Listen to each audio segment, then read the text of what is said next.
साईं की बात। बच्चे, कल सुबह तुम्हें शुभ समाचार मिलेगा मेरे बच्चे।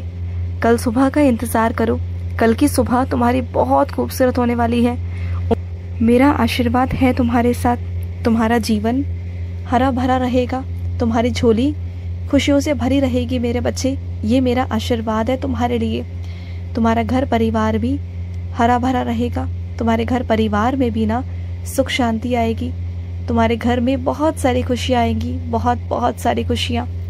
और सुनो, जो भी तुम्हारी इच्छा है ना, उसे तुम एक पर्ची पे लिख के ना मेरे आगे रख दो। जो भी तुम्हारी इच्छा है, ये मत सोचना कि वो पूरा होगा नहीं होगा। वो तुम्हारी सोच है कि वो पूरा होगा नहीं होगा। तुम एक बार लिख कर मेरे आगे रखो तो सही। मुझे आजमाने की कोशिश करो। मेरी भक्ति को आजमाओ एक बार, मेरे प्रेम को आजमाओ एक बार।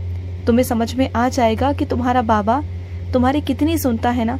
तुम्हें समझ में आ जाएगा। बस एक बार मेरे कहने पर उस पर्ची में अपनी इच्छा लिखो और मुझे दो। समझ गए? और सुनो, जिन मेरे बच्चों की नौकरी नहीं लग रही ना, वो बहुत परेशान है। तो ज़्यादा परेशान मत हो, इधर उधर भटको मत, किसी विधि विधान में मत पड़ो, कुछ मत करो। सुनो मेरी बात को, तुम्हें कुछ नहीं करना। तुम्हें रोज साईं सा चरित्र का 15वां अध्याय तुम्हें रोज पढ़ना है। सुन रहे हो ना?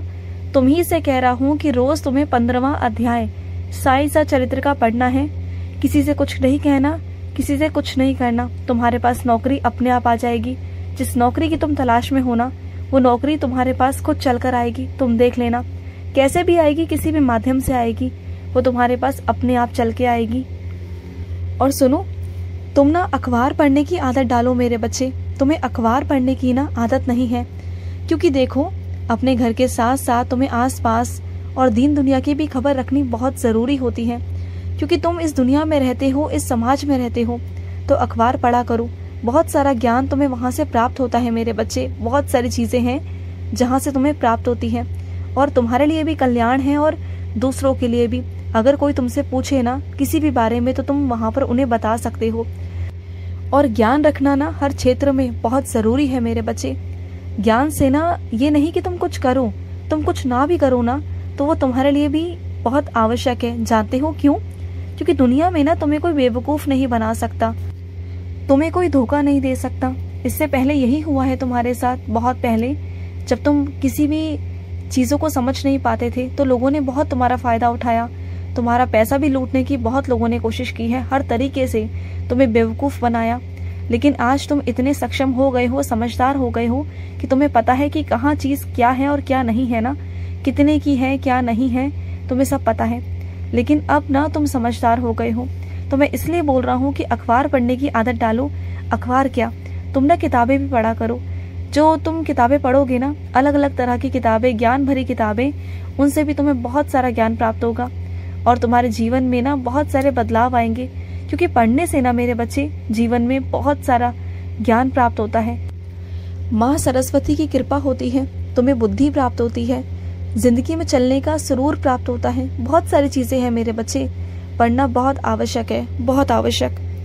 और सुनो, ज़रूरी नहीं मेरे बच्चे कि तुम्हारी खुशियों से हर कोई खुश हो। ज़रूरी नहीं कि हर कोई तुम्हारी खुशियों में शामिल हो। बहुत सारे लोग ऐसे भी हैं जिन्हें तुम्हारी खुशियों से दिक्कत है, जो हमेशा गलत ही बोलते हैं तुम्हारे बारे में।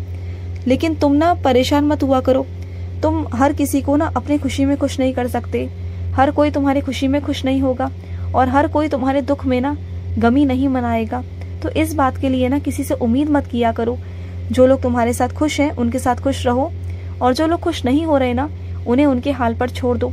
उन्हें खुश करने की ज़रूरत है नहीं तुम्हें, क्योंकि जो अंदर से तुमसे ईर्ष्या करते हैं, अंदर ही अंदर तुमसे बहुत चिढ़ते हैं, बहुत परेशान हैं तुमसे, तो ऐसे लोगों को तुम दूर ही रखो तो अच्छा होगा। और मेरी हर क्षण जो नज़र है ना, जो दृष्टि है ना, वो तुम पर ही है। तुम क्या करते हो क्या नहीं करते हो ना, हमेशा मेरी दृष्टि तुम पर ही होती है मेरे बच्चे। और सुनो, तुम्हारे घर परिवार पर ना मेरी कृपा है, मेरा आशीर्वाद है। तुम जानते हो, तुम्हारे घर परिवार में ना बाहर के व्यक्ति की वजह से ना बहुत सारा लड़ाई झगड़ा हो रहा है, परेशानियां खड़ी हो रही हैं। क्योंकि तुम्हारे घर का कोई ऐसा अपना है ना जो बाहर वाले पे ज़्यादा भरोसा करता है और घर वाले पे नहीं करता। इस वजह से तुम्हारे घर में बहुत सारी गलतफहमियां उत्पन्न हो रही हैं और लड़ाई हो रही है, क्योंकि बाहर वालों पर भरोसा करना सही नहीं है। लेकिन तुम भी कितना समझाओगे? तुमने उस अपने को बहुत समझाने की कोशिश की कि बाहर वाले की बातों पर भरोसा ना करे, लेकिन वो नहीं समझ रहा। लेकिन तुम चिंता मत करना, उस इंसान ने ना तुम्हारे घर की शांति भंग करके रखी हुई है। तुम्हारे घर में बहुत सारी लड़ाई झगड़े होते हैं, लेकिन उस बाहर वाले को ना मैं बाहर ही कर दूंगा। उस बाहर वाले के चक्कर में तुम्हारे घर में ना अशांति की वजह से तुम मानसिक रूप से ना बहुत परेशान हो गए हो। तुम्हारा किसी भी काम में मन नहीं लग रहा, कुछ भी नहीं हो रहा तुम्हारे साथ। तुम बस ये सोचते हो कि कैसे वो बाहर वाला बाहर जाएगा और घर का अपना उस पर भरोसा नहीं करेगा, क्योंकि तुम्हारे घर का ही कोई व्यक्ति है जिसकी वजह से घर में अशांति फैल रही है। और गलती उसकी भी नहीं मेरे बच्चे, बस क्या है ना कि तुम्हारे परिवार में ही ना विश्वास नहीं है, एक दूसरे के प्रति विश्वास नहीं, एक दूसरे पर भरोसा नहीं। लेकिन तुम चिंता मत करना, अगर घर में एक भी व्यक्ति धार्मिक में जुड़ जाता है ना, धार्मिक कार्यों में जुड़ जाता है, मेरी आराधना करता है ना, तो उसका फल पूरे परिवार को मिलता है। तो मैं तुम्हारे पूरे परिवार को सकारात्मकता दूंगा। तुम्हारे घर परिवार में जो भी गलतफहमियां हैं ना, मैं उन्हें दूर करूंगा। और चाहे सामने वाला कितना भी तुम्हारे परिवार का बुरा चाहने की कोशिश करे, तुम्हारे घर परिवार को नष्ट करने की कोशिश करे ना, पर वो नष्ट नहीं कर पाएगा, बिल्कुल नहीं कर पाएगा। और सुनो, मेरी अटूट कृपा ना तुम पर बरसने वाली है मेरे बच्चे, अटूट कृपा। और सुनो मेरी बात को, जब भी तुम मेरे लिए अगरबत्ती या धूपबत्ती खरीदने जाते हो ना, तो कोशिश किया करो कि वो अगरबत्ती धूपबत्ती ना खुशबू वाली हो, जिसमें गुलाब की खुशबू हो, जिसमें चमेली की खुशबू हो। मुझे ये खुशबुएं बहुत पसंद है।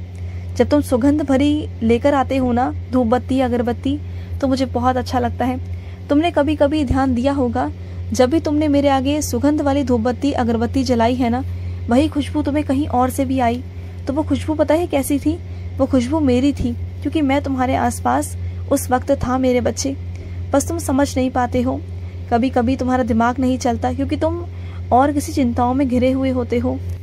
और सुनो, मुझे ना तुमसे बात करनी है। क्या तुम्हारे पास वक्त है मेरे लिए?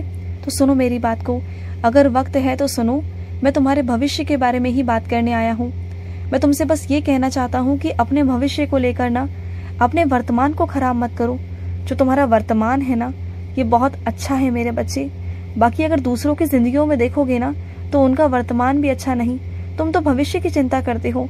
अरे भविष्य की चिंता क्यों करते हो? मैं हूं ना तुम्हारे साथ। इस वर्तमान में जो है ना, उसे जियो। वो खुशियां जो तुम्हारे जीवन में मैं दे रहा हूं ना, उसे लो ना तुम। और भविष्य की चिंता करना छोड़ दो, बिल्कुल मेरे चरणों पे छोड़ दो, सब कुछ समर्पित कर दो। जिसने जन्म दिया है ना दुनिया में, जो ब्रह्मांड नायक है ना, वो सब देखता है मेरे बच्चे। तुमसे ज्यादा चिंता मुझे है तुम्हारी, तुम्हारे परिवार की, तुम्हारे बच्चों की, सबकी। तुम बिल्कुल चिंता मत करो, हर चीजों से मुक्त हो जाओ। बस ये सोचो कि तुम्हें बस भक्ति करनी है, तुम्हें भक्ति करनी है और अपने कर्म करने हैं। बाकी सब कुछ मुझ पे छोड़ दो, सब कुछ। और सुनो, जो तुमने मेरे आगे आम काट के रखा था ना, तुमने मुझे आम दिया कि बाबा आम खा लो। मैंने वो आम खाया मेरे बच्चे, मुझे वो बहुत स्वादिष्ट लगा, बहुत स्वादिष्ट। अब उस आम को तुम एक काम करना, अपने पूरे परिवार में काटना और अपने पूरे परिवार में काट के देना। उसे मेरा प्रसाद समझकर पूरे घर परिवार में देना। चाहे कोई कैसा भी हो, चाहे तुमसे नफरत ही क्यों ना करता हो तुम्हारे परिवार में, लेकिन उसे भी देना। क्या पता कि उसे मेरा आशीर्वाद मिल जाए। जो तुमसे वो घृणा करता है ना, जो तुमसे वो नफरत करता है ना, उसका धीरे धीरे मन बदल जाए। तो अपने दुश्मनों को भी ना मेरा प्रसाद दिया करो। लेकिन अगर वो मेरा प्रसाद ग्रहण ना करना चाहे ना, तो मत देना। और अगर लेना चाहे तो देना, अगर वहम करे तो बिल्कुल मत देना, क्योंकि मेरा प्रसाद भी ना हर किसी को प्राप्त नहीं होता, क्योंकि उसमें मेरा आशीर्वाद है। और मेरा आशीर्वाद हर किसी को कैसे मिल जाएगा? लेकिन अगर वो लेना चाहे, अगर उन पर कृपा हो जाए मेरी, तो शायद वो ले भी सकते हैं। और अगर ना लेना, अगर वो प्रसाद उन तक ना पहुंच पाए ना, तो समझ जाना कि मेरी मर्जी ही नहीं है। तो उन्हें जबरदस्ती मत करना, ठीक है? खुश रहो। आज का रात्रि साई संदेश समाप्त हुआ।